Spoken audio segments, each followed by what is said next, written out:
You're listening to the Tech Nest podcast. This is the show where we sit down with the leaders in real estate technology to find out what they're doing to transform the way we buy, sell, and invest in real estate. If you got an interest in real estate and technology, stick around. You're in the right place. Hey, I'm your host, Nate Smoyer, and today I'm a little sad, but as you can hear, this is not the normal intro. That's right off the cuff. This is going to be the last episode of Tech Nest. And, I almost didn't do this. I wasn't going to publish this episode. But I felt like I owed it to everyone who's been on the show, everyone who has supported me, shared the show, sent me feedback. I felt like, you got to do a final show. If you're gonna end the podcast, you got to do a final show. That's just the way it works. All right, so I put out a little bit of an announcement on social media, and I really did it because I just needed to make a decision. And that was my way of making a decision, making it public. Shutting down Tech Nest. Going to wrap it up. And, it just kind of sucks. I really like doing podcasting. So I've been doing it for 2 years now. This is episode 89. And I like the people that I've had a chance to connect with. I used to tell people, I should be paying for access to a lot of the people who give me a full hour, sometimes more of their time, sharing about their businesses, how they're working, what they see as problems in the industry of real estate. Whether that's commercial, residential. There's the insurance side, the finance side, even the Internet of Things side. And I've taken away so much, I've never really felt like I've actually been able to give it all back, but, I think that's probably part of the challenge. But I decided it was finally time. So before I get to the why, let me just say a few things, like I mentioned, 89 total episodes. I didn't add it up, but it's a lot of hours of content. Episodes typically, in that 45, 55-minute range. In that time period, tens of thousands of downloads. It's gone out to a lot of people. I know we've reached a lot of people in real estate, proptech, CRE tech, fintech, insurtech, contech, whatever tech, all the techs. It's actually really cool to see that I've also been recognized by some in the industry. Having been either featured, mentioned, included on lists by, the News Funnel, CRE Tech, Business Insider, Inman News, Housing Wire. I'm founding Tech Nest is a founding show or founding member of the Industry Syndicate. IndustrySyndicate.com, if you're not familiar. Industry Syndicate is the first and only exclusive network for real estate and mortgage podcasts. I'm proud to say that, Tech Nest was the only PropTech focused show on the syndicate as a founding member. Big ups to Dustin and Phil for really making that thing happen. The talent, the other podcasts, the shows, and the content that they put out is just second to none. If you haven't checked it out, I think it's worthwhile. It's really, for those of you who are focused on the PropTech side, it's not going to hit the PropTech side for you, but you're going to hear all the industry stuff. So if you're looking for the industry podcast discussions, that kind of thing, I couldn't recommend a better place to check out. So why the stop? Why give it up?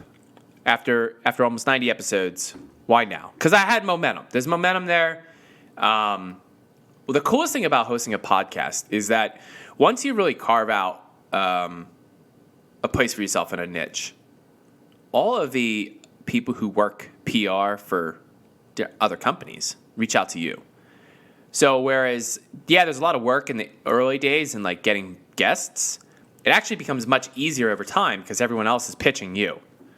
And that's kind of cool, and I like that. And that actually gives me backdoor access to different sides of the profession, and figuring out how to get some press, and that has worked out really well. Kind of taking that, extending it into what I do at Avail. For those of you who listen and don't know, I lead marketing at Avail, avail.co.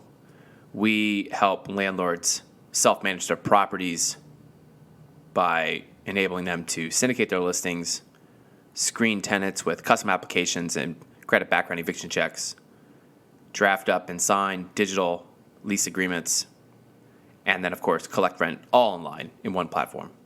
It is the best all-in-one platform for real estate investors.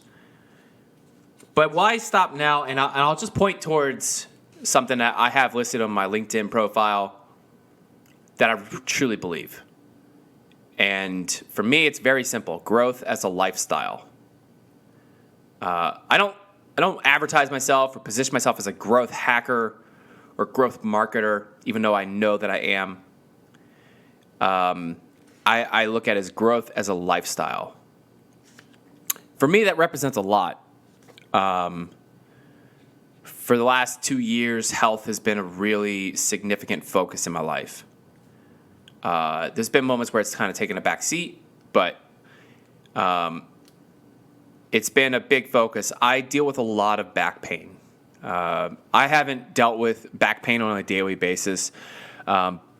It's been more than 10 years. It's an injury I had as a teenager. It got worse over time.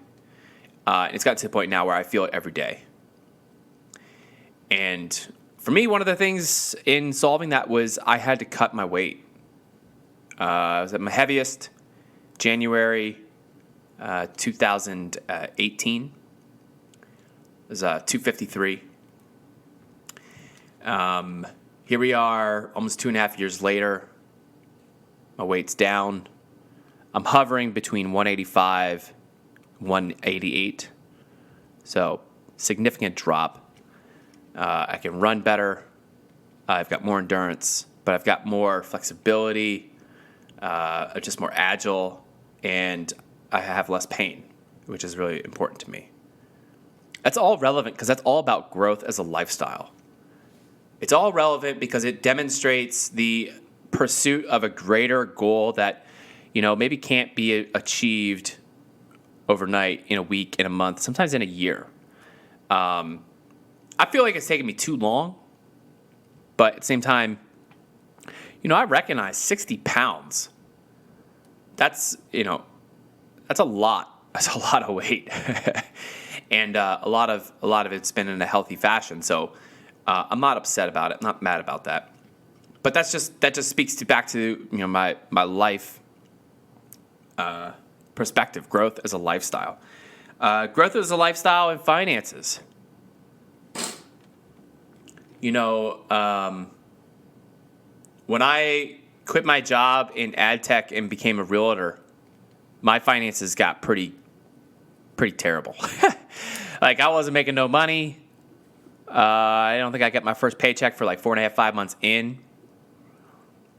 And then my realtor days were cut short. My wife took a new job and we moved out of state, only 7.5 months into the business or so. So I never really got to see that all the way through. Now, I knew I was building a foundation to that business. And while I wasn't getting paid as fast as everyone else, it's really simple. I was pursuing listings. I didn't care about buyers. I believe the Gary Keller model: leads, listings, leverage.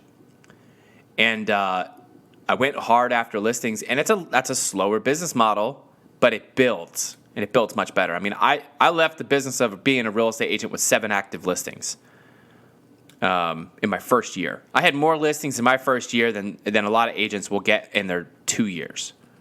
I didn't make a ton of money. I didn't get a chance to see it all through, but I knew that what I was building was right. But in that time, there was a lot of stretch of how am I going to make my finances make sense? How are we going to make this make sense? And, in a short period of time after that, I don't have any of that debt that I was carrying then. My wife and I are in a position where we can move about as we please if we choose. We don't carry any of the bad debt that we had, credit card debt.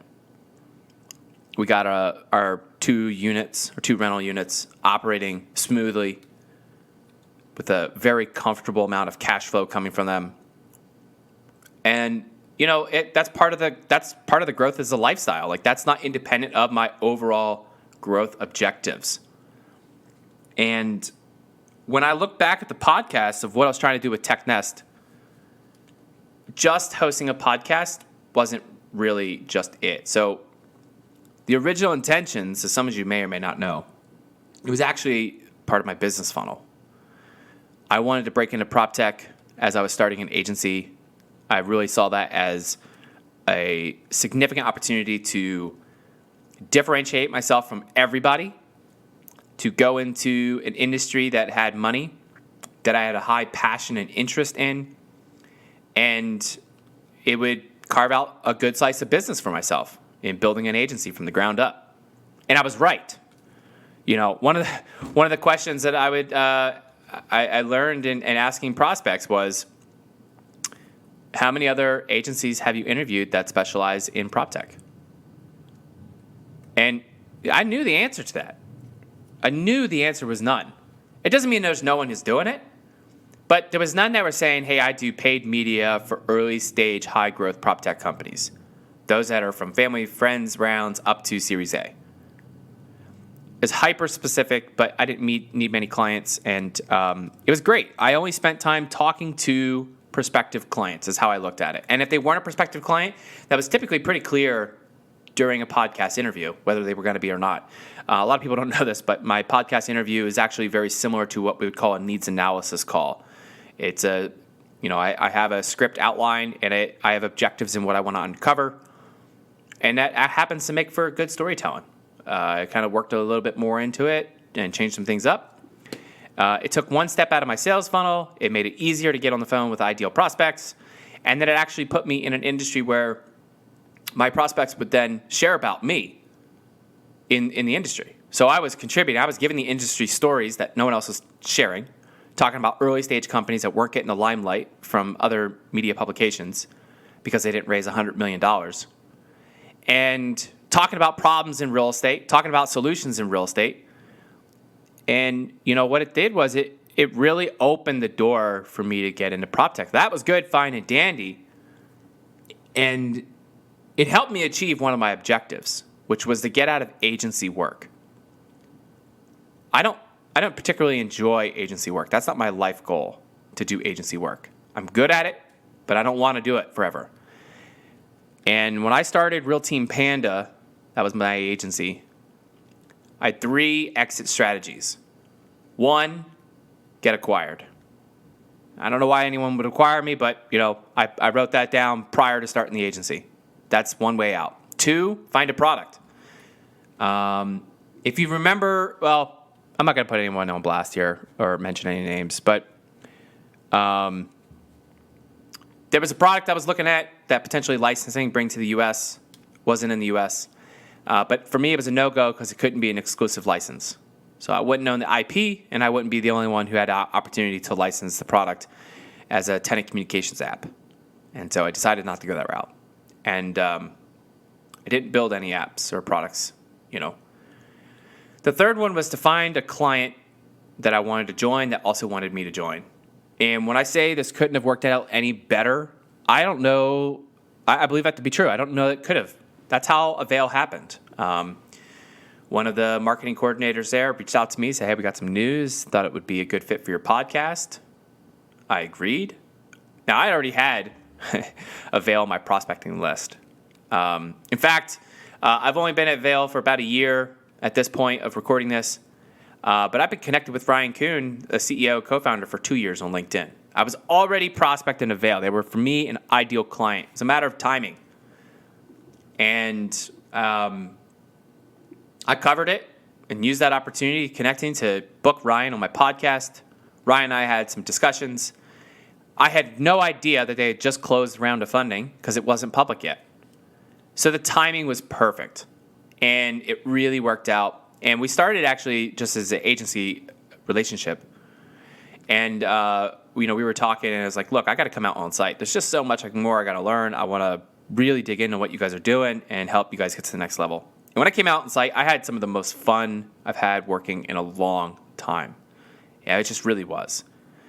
And despite having sworn up and down saying, I'll never move to the Midwest, somehow Lawrence Janklow, other co-founder, and Ryan Kuhn said some things, and the team demonstrated a lot that I was like, man, I got to get here. The only thing was I had to convince my wife, but she was on board. It wasn't really much convincing, really.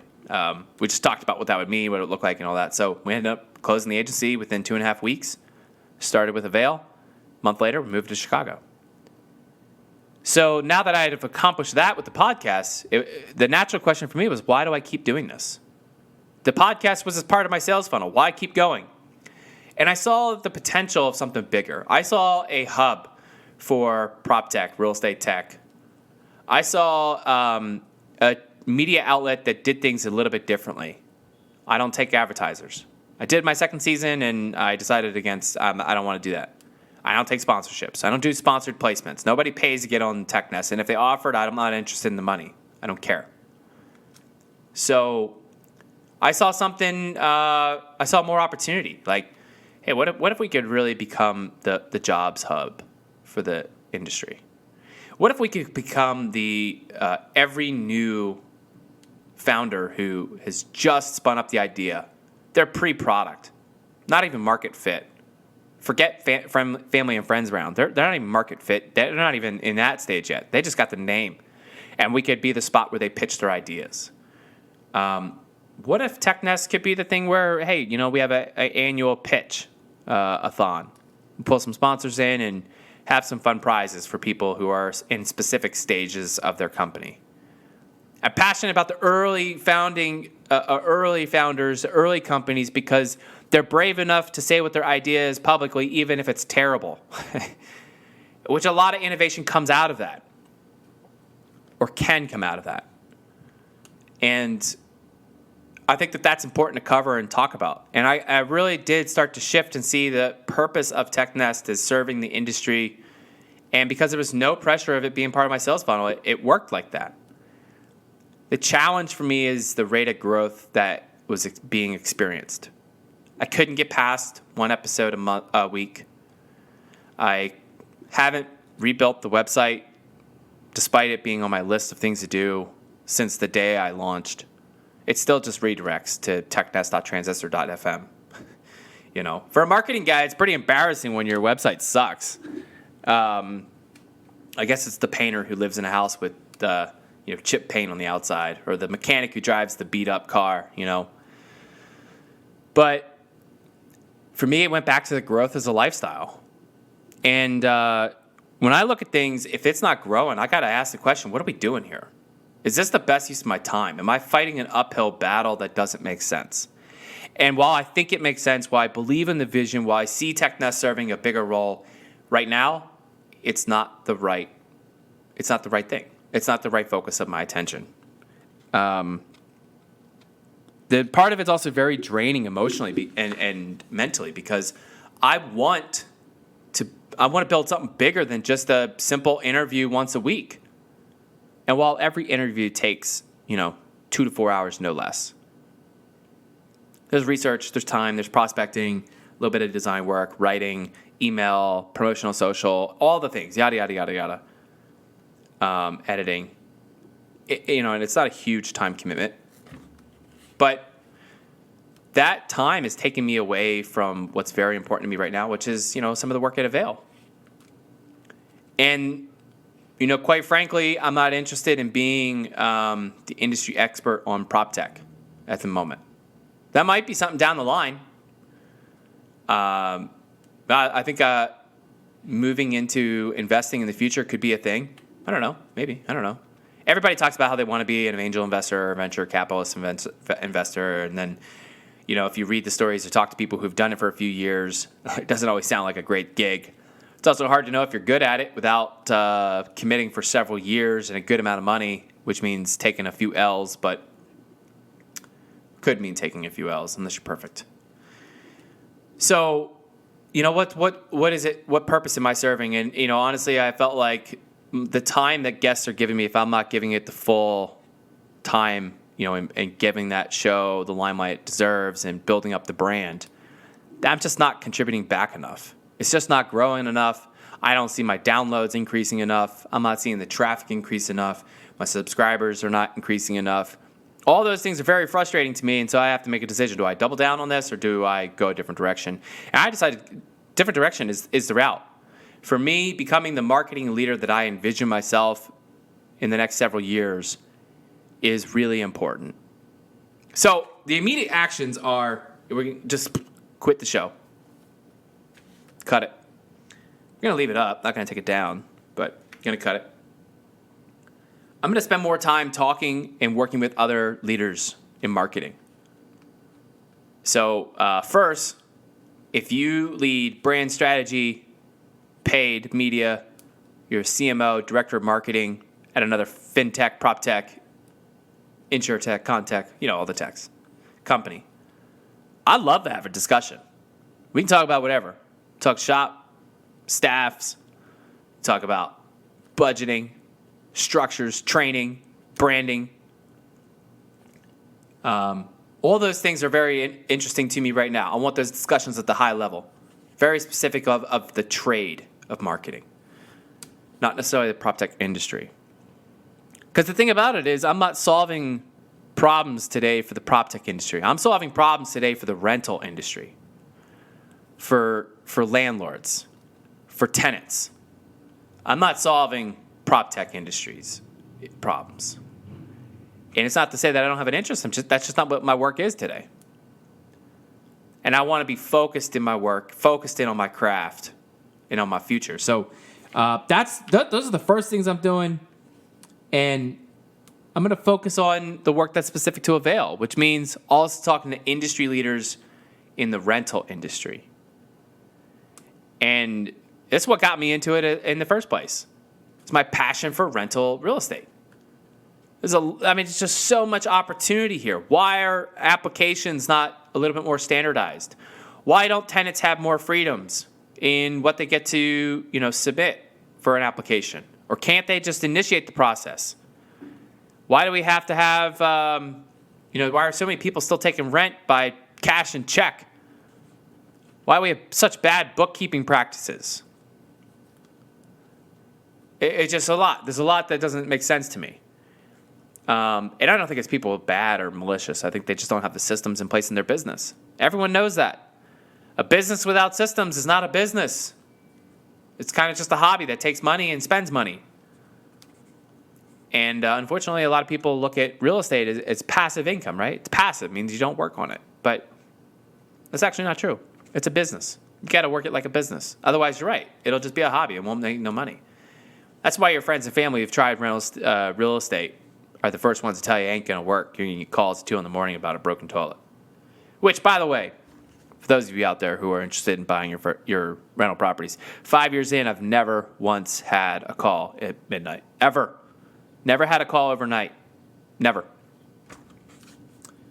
So you take that to the bank.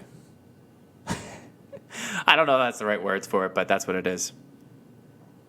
So my focus, is going to be on Avail marketing, Avail branding, Avail product innovation, really digging into the problems that exist in the industry and developing the products to solve it. I'm not going to give away the secret sauce here, but those of you out there thinking you're doing machine learning or AI and stuff, look, all I'm just going to say is you don't know what we're working on at Avail. It's some amazing stuff. Not to sound arrogant, but we got the best team. We're in the best position. We have the best product. We're helping people the most. I say that with full conviction. I wish some people in our industry ever played me in football back in the day. Because I take the very same attitude. I'll always shake your hand before the game. I'll shake your hand after the game, and we can kick it. But during the game, you get nothing but punched in the mouth. I'm all about being friendly and playing in the industry, but we got the best. so I'll just leave with that. Partnerships is a big key of that, though. Finding people who have similar values, visions, we don't compete with, we can align on interests with. I'm looking at y'all. I got a prospect sheet a mile long. Just a matter of time before I come knocking or you give me a call. But I'd say this, if you think the Avail is interesting and you want to make something happen, I'd give me a call sooner than later. you can always reach me, Nate at Avail. .co. That's .co. So, That's what's next. That's the reason for quitting the podcast. I really appreciate it. Every single guest who's been on the show, who's let me publish their interview, believe it or not, there's been, I won't say how many or who or what company, but interviews that haven't gone live for multiple reasons. I want to thank every guest who never showed up for the interview, too.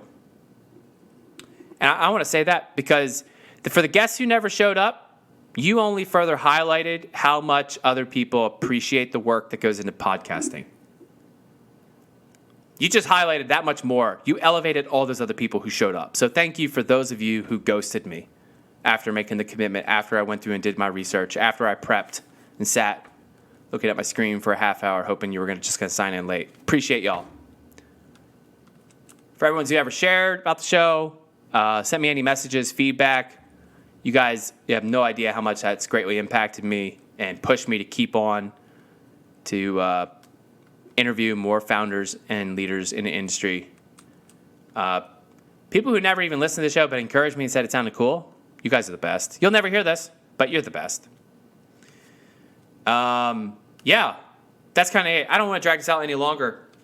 If you have any questions for me, you can always reach me the same, Nate at realteampanda.com. May not be my agency anymore, but it's still my email. It's kind of where I do like my personal business. Realteampanda.com. So there's no website, but it's still a business. It's going to be like a shape-shifting business forever, probably for me. If you don't know anything about the history of Real Team Panda, I'll save you the long story. Real, because someone had taken Team Panda as a Slack channel, and so I just put Real Team Panda before it, and then I just went with that as a business name. Panda stands for partnerships and advertising, and team, because for me, team is just very, very important. I want to be part of teams. I love being part of teams. I've always been on winning teams. I love to win, and I win most when I'm on teams. So that's all about Real Team Panda. But anyway, you can reach me, Nate at realteampanda.com or Nate at avail.co. If it's something specific to Avail, hit me up there. I'm on social media just about everywhere, at Nate Smoyer. Your Twitter, Facebook, Instagram, LinkedIn, all those channels are good. And there'll be future projects. I'm sure I'll still be active in the proptech scene, but really going to be taking the time to focus on my craft, build out my craft. And I'll leave you with this. While I may not be canceling the show forever, it's canceled for now, but it doesn't mean it's dead or canceled forever. It's just right now I got to shut it down. Got to put it on the back burner. It may come back, may not. But I'll be open to ideas probably in the future of how to bring TechNest back to the forefront and what to do with it. But until then, we'll leave it cold. And you guys can catch me on the internet. And appreciate everything. Thanks for listening to the final episode. Hope you guys have an enjoyable weekend. Take care.